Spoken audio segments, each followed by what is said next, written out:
అన్న. నా పేరు రాజేశ్వరి. మేము ఇక్కడ ఇది మా అత్తగారి ఇల్లు. ఇక్కడ కొన్నాళ్ళు ఉన్నాము. అత్తయ్య వాళ్ళు కొన్ని ఆర్థిక పరిస్థితుల వల్ల మేము మళ్ళీ గుంటూరు వెళ్ళిపోయాం. మాది అమ్మకాండి గుంటూరు. అన్నయ్య చదువుకొని ఉన్నాడు కానీ జాబ్ ఏం లేదు. అన్నయ్య చదువుకొని బీకామ్ బీఈడి దాకా అయింది కానీ జాబ్ ఏం లేదు. వస్తుంది అన్న ఆశతోటి ప్రయత్నం చేస్తూ ఉన్నాడు కానీ లేదు. వాళ్ళ అమ్మగారితో మాంసం ఆదివారం వ్యాపారం చేస్తూ ఉండేవాడు. అట్లా జరిగిపోతూ ఉండగా మేము గుంటూరు వెళ్ళాం కదా, అక్కడ ప్రైవేట్గా జాబ్ చేస్తూ ఉన్నాడు కొన్నాళ్ళు. జాబ్ చేస్తూ మళ్ళీ అది కూడా ఆపేసి ఒక మా అక్కయ్య వాళ్ళదే షాప్ తీసుకొని ఆ షాపు అక్కడ ఎదురుగా స్కూల్ ఉంది, అక్కడ షాప్ పెట్టుకొని ఉన్నాం. మనం అనుకున్నాం షాప్ బాగానే ఉంటుంది అని మా పేరెంట్స్, మా నాన్నగారు వాళ్ళు చెప్పడం వల్ల సరే షాప్ నడుపుతూ ఉన్నాము. అక్కడ మేము షాప్ దగ్గరే ఉండేవాళ్ళం, నేను నా భర్త. అక్కడ సహోదరులందరూ చర్చికి వెళ్తూ ఉంటారు. నాకు కొంచెం అనారోగ్యం ఉందండి, మైగ్రేన్ తలనొప్పి ఉంది. అప్పుడు బాగా బలహీనరాలైపోయాను. బాగా చాలా వారం రోజులు కోమాలో ఉన్నాను. అట్లా ఉన్న తర్వాత ఇట్లా ప్రేయర్కి వెళ్తాం. వాళ్ళంతా షాప్ దగ్గరికి వచ్చే వాళ్ళంతా నాకు చెప్తూ ఉండేవాళ్ళు, అమ్మ దేవుని దగ్గరికి రా, నీకు నెమ్మదిగా ఉంటుంది అక్క అని. నేను విశ్వసించి నేను ఒక్కదాన్నే వెళ్తూ ఉండేదాన్ని. ఆదివారం వెళ్ళి దేవుని దగ్గర వాక్యం వింటూ ఉండేదాన్ని. అట్లా గుంటూరులో చాలా చర్చికి వెళ్ళాము, వాక్యం వినేదాన్ని. నాకు దేవుడు అక్కడే చెప్పేవాడు, ధైర్యంగా ఉండు, రక్షణ తీసుకోవాలి అని. రక్షణ ఎక్కడ పొందాలి అని ఆయన అడగడం మొదలుపెట్టారు. ప్రార్థన నాకు రాదు కానీ నేను ఆయన ఒకటే అడుగుతున్నాను, రక్షణ ఎక్కడ తీసుకోవాలి తండ్రి, మాకు ఎక్కడ రక్షణ కల్పిస్తావు నాకు అని. నా రక్షణ నేను ఒక్కదాన్ని అడిగినా నా దేవుడు మరి ఆయన సంకల్పం కానీ నా భక్తికి నాకు ఒకసారి రక్షణ కలగజేశాడు. ఇక్కడ అన్న దగ్గర సహవాసంలో అనుకోకుండా చాలా సమస్యలు వచ్చాయి. షాప్ పెట్టాము, ఆ షాప్లో నష్టపోయాం. అట్లా ఒకదానికొకటి నాకు హెల్త్ బాగోపోవటం, షాపు పెట్టడం వల్ల నష్టమే కానీ ఏం లేదు. అట్లా జరుగుతూ ఉన్నా కూడా దేవుడి మీద నాకు విశ్వాసం మాత్రం సన్నగలేదు. ఆ దేవుడినే అడుగుతూ ఉండేదాన్ని. అట్లా అత్తయ్య వాళ్ళు ఉన్నప్పుడు ఇక్కడ అన్న వాళ్ళని తీసి గుంటూరుకి తీసుకొచ్చి ప్రేయర్ చేస్తూ ఉండేవాళ్ళు. అన్నవాళ్ళు అట్లా పరిచయం అయ్యారు. అప్పుడు బాగా ఆ నష్టం వల్ల, నాకు అనారోగ్యం వల్ల అన్న వాళ్ళ దగ్గరికి వచ్చి ఎట్లా ప్రార్థన చేయాలి అదంతా కాదు, అసలు నాకు దుఃఖమే వచ్చేది. ఆ వాక్యం వింటున్నప్పుడు ఎట్లా ప్రార్థన చేయాలన్నప్పుడు దుఃఖం తప్పితే నాకు అసలు ఏమొచ్చేది కాదు. అన్న వాళ్ళు ధైర్యం చెప్తా ఉండేవాళ్ళు. ఆ విధంగా గడిచిపోతుండగా ఇంకా మాకు సమస్యలు పెరుగుతూనే ఉన్నాయి కానీ తగ్గల. అట్లా జరిగిపోతుంది. మా అత్తయ్య, మా మావయ్య, మా నాన్నగారు ఒకళ్ళమంటే ఒకళ్ళు చనిపోతూ ఉన్నారు.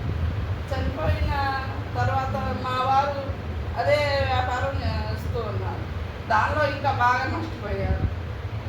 ఆదివారం జీవాలు కోస్తూ ఉంటారు.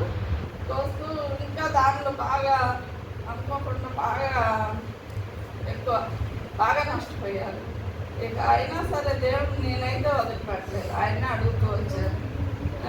ఇట్లా జరుగుతుంటే ఇదంతా గమనిస్తూ అక్క వాళ్ళ దగ్గరికి వచ్చి, నువ్వేం అదే ఎరగడవాకక్క, మనం ప్రయత్నం చేద్దామని నాకు ధైర్యం చెప్తూనే ఉండేవాళ్ళు. అమ్మ వాళ్ళ దగ్గర నువ్వు ఖాళీగా ఉన్నప్పుడు, ప్రశాంతంగా ఉన్నప్పుడు అక్క ఒంటరిగా ఉండద్దు అని అక్క వాళ్ళ దగ్గరికి వచ్చి అక్క నేను ఇంకా ఇంకో అక్క కలిసి ప్రార్థన చేస్తూ ఉండేవాళ్ళం. అమ్మ కూడా ధైర్యం చెప్తూ ఉండేవాళ్ళు. అట్లా జరిగిపోతూ ఉండగా అనుకోకుండా ఫస్ట్ అయితే దేవుడు రేషన్ షాపు వచ్చిందండి. వాళ్ళే వచ్చి నాకు ఇంటికి వచ్చి నన్ను పిలవడం, మీకు అవకాశం ఉందని రేషన్ షాప్ వచ్చింది. దాని తర్వాత అది చేస్తూ ఉన్న తర్వాత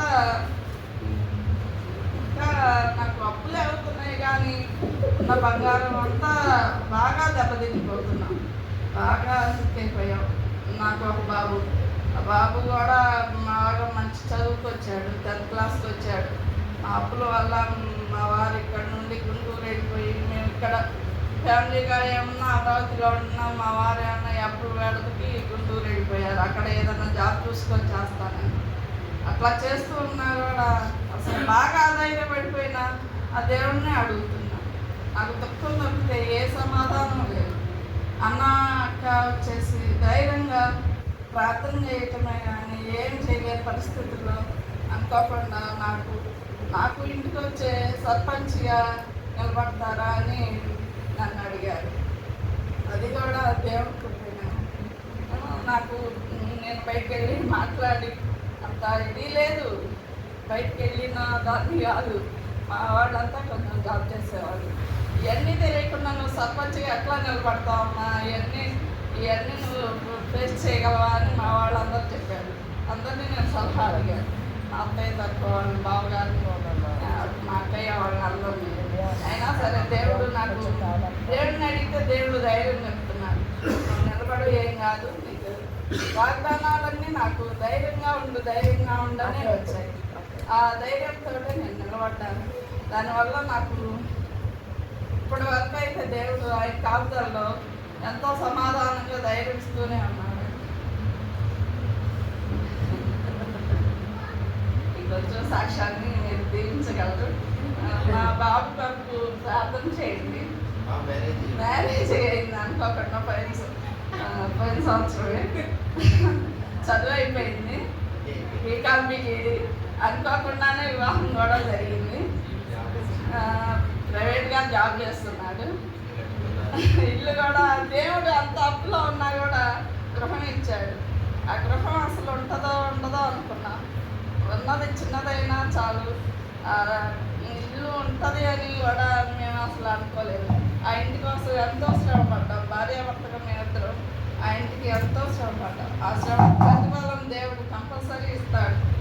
ఏదైనా దేవుని నమ్ముకొని ఆయన విశ్వాసం ఉంటే అసలు విడుదలు 87. ఆ నమ్మకం అయితే నాకు బాగా ఉందండి. మీరు కూడా ప్రతి ఒక్కరు మందిరానికి వచ్చి ఏదన్నా కష్టం వచ్చాక ఈ కష్టాన్ని తాళలేక మనం రాలేము. అట్లా చేయొద్దు. దేవుడిని నమ్ముకొని ప్రార్థనలో ఉండండి, ప్రార్థన చేయండి. మీ ఇంట్లో ప్రతి వారి కొరకు ప్రార్థన చేస్తారు, కంపల్సరీ దేవుడు దారి చూపిస్తాడు.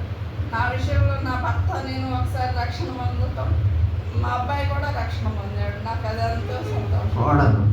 కోడలు కూడా రక్షణ తీసుకొని వచ్చిందండి. ఇవన్నీ నేను అనుకోకుండానే దేవుడు నా జీవితంలో చాలా కార్యాలు జరిపించాడు. ఇంతవరకు అయితే ఆయన కృపలో నేను బాగానే ఉన్నాను. కొద్ది సాక్ష్యం తీర్చాలి. ఆ బాబు